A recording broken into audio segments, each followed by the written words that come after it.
If your remove duplicates tool in Excel is not working, this could be one of the reasons.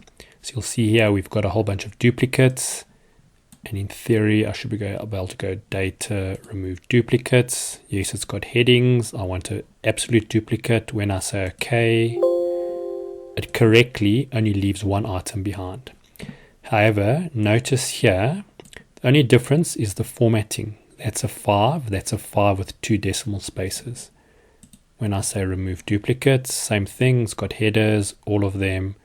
When I say OK, it treats that one as if it's different, even though it's exactly the same number, and things like conditional formatting would treat those as duplicates.